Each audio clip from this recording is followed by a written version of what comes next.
সাংবাদিক বন্ধুগণ, আজকে জাতীয় ঐকমত্য কমিশনের যে আলোচনা, সে আলোচনায় গণসংহতি আন্দোলনের পক্ষ থেকে গণসংহতি আন্দোলনের নির্বাহী সমন্বয়কারী আবুল হাসান রুবেল, রাজনৈতিক পরিষদের অন্যতম সদস্য তাসলিমা আক্তার এবং আমি প্রধান সমন্বয়কারী জুনায়েদ সাকি, আমরা আজকে এই ঐকমত্য কমিশনের আলোচনায় অংশ নিয়েছি। বিগত দিনের আলোচনার ধারাবাহিকতায় সংবিধানের ৭০ অনুচ্ছেদ সংস্কার প্রশ্ন এবং স্থায়ী কমিটি, বিরোধী দলীয় সদস্যরা কি পরিমাণে সভাপতির দায়িত্ব পাবেন সেই প্রসঙ্গে আলোচনার এক ধরনের নিষ্পত্তি আজকে হয়েছে।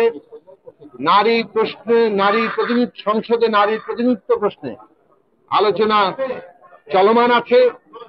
এই বিষয়ে আমরা আমাদের বক্তব্য তুলে ধরেছি। আমি প্রথমেই তাসলিমা আক্তারকে অনুরোধ করব নারী প্রশ্ন প্রসঙ্গে, নারীর প্রতিনিধিত্ব প্রসঙ্গে আমাদের বক্তব্য তুলে ধরাতে। ধন্যবাদ সাংবাদিক বন্ধুদেরকে। গণঅভ্যুত্থান পরবর্তী সময়ে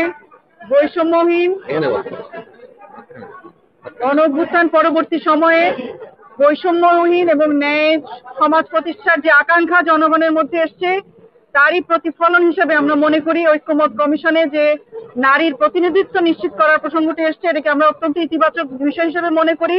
কারণ সমাজের অর্ধেক অংশ যদি সংসদে প্রতিনিধিত্ব করার জায়গায় দুর্বল জায়গায় থাকে, সেই সংসদও দুর্বল হবে। সে কারণে আমরা বলেছি যে 400 আসন, যার মধ্যে 100 আসন নারীর জন্য এবং সংরক্ষিত থাকবে, এবং সেই আসনের সরাসরি নির্বাচন হবে এবং সেটা ঘূর্ণায়মান পদ্ধতিতে হবে, যার মধ্য দিয়ে 4 দফার যে নির্বাচন, সেই নির্বাচনের মধ্য দিয়ে ঘূর্ণায়মান পদ্ধতিতে নির্বাচন এবং সরাসরি নারীর নির্বাচনের মধ্য দিয়ে নারীর এই সংসদে অংশগ্রহণের সুযোগ তৈরি হবে এবং পরবর্তীতে সকল জায়গায় নারীর প্রতিনিধিত্ব করার যে জায়গা, যে পথ, সেই পথ প্রশস্ত হবে। সেই বিষয়ে 100 আসনে নারীর নির্বাচন, সরাসরি নির্বাচনের বিষয়ে আমরা বড় অংশ একমত পোষণ করেছি এবং বাকি প্রক্রিয়াগুলো কিভাবে হবে সেগুলো নিয়ে আলোচনা চলছে। আমরা এই বিষয়ে আশাবাদী। ধন্যবাদ সবাইকে।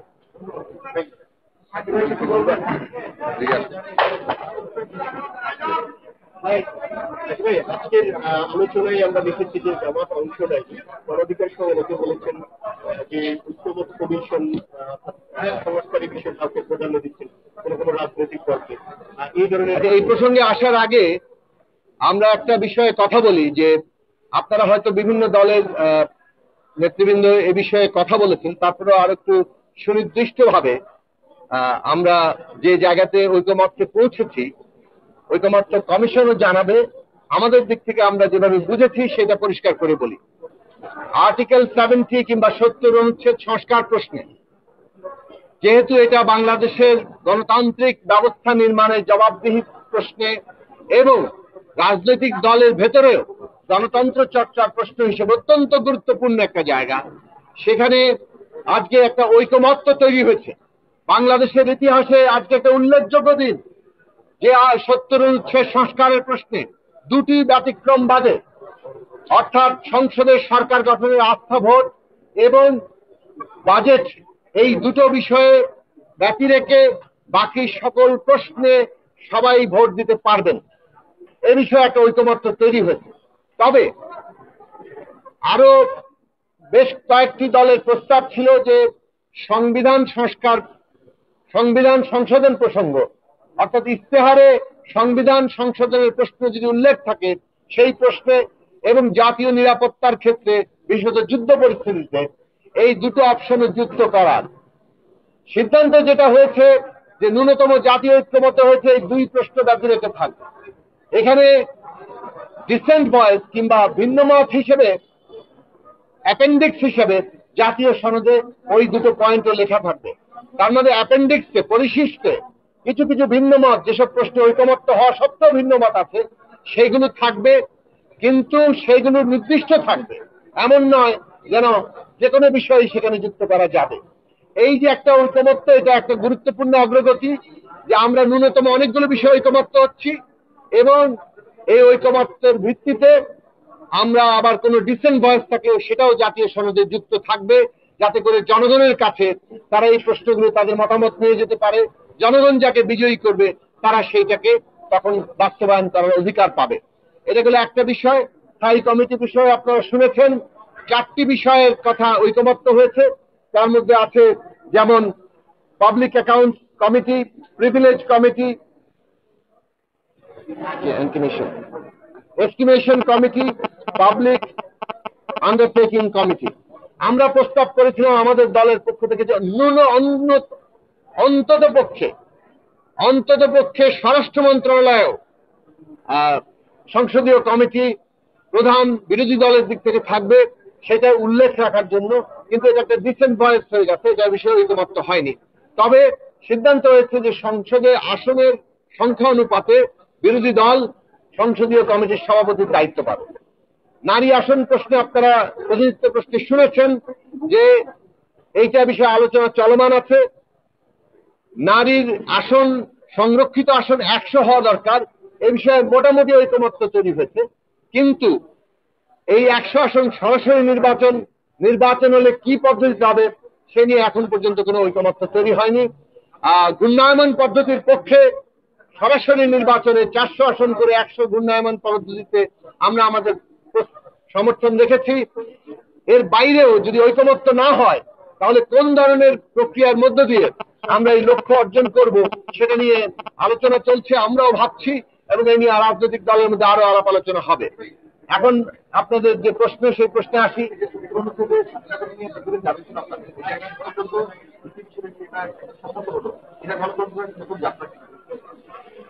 আমি শুরুতেই বলেছি যে সংবিধানের 70 অনুচ্ছেদ বাংলাদেশে গণতান্ত্রিক চর্চার ক্ষেত্রে রাষ্ট্রীয়ভাবে এবং দলের অভ্যন্তরে একটা বড় বাধা আকারে ছিল।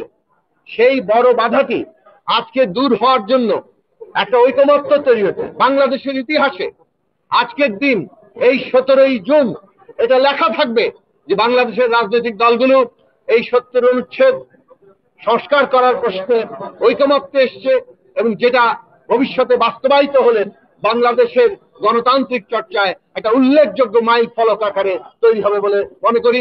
বিশেষভাবে আমরা গণসংহতি আন্দোলন 2002 সাল থেকে, আমাদের প্রতিষ্ঠা কাল থেকে এই আর্টিকেল 70 বিলোপ করার ব্যাপারে আমাদের সংগ্রাম চালিয়ে এসেছি। আমাদের দলের জন্য, সারা দেশের মানুষের জন্য এটা আনন্দের বিষয়। যে প্রশ্নটি এখানে করা হয়েছে, আমরা সম্প্রতি দেখেছি অন্তর্বর্তী সরকারের মাননীয় প্রধান উপদেষ্টা প্রফেসর ডক্টর মোহাম্মদ ইউনূস তিনি লন্ডন সফর করছিলেন।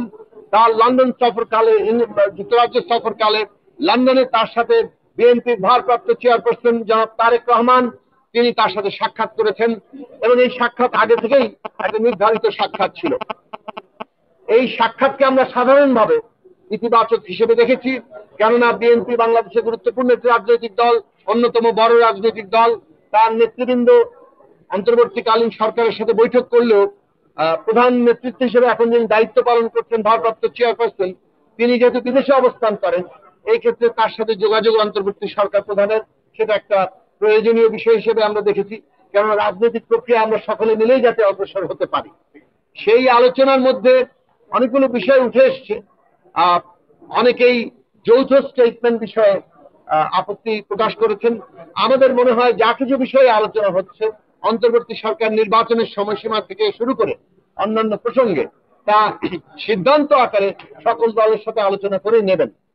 আমরা ঈদ ভাষণে, মাননীয় প্রধান উপদেষ্টার ঈদের আগে জাতির উদ্দেশ্যে ভাষণে তিনি যে নির্বাচনের সময়সীমা এপ্রিলের প্রথমার্ধের কথা বলেছিলেন, তখনই আমরা সেটা আপত্তি জানিয়েছিলাম যে ওইটি নানান কারণে প্রতিকূলতার সময়, এটি নির্বাচন অনুষ্ঠানের জন্য উপযুক্ত সময় নয়।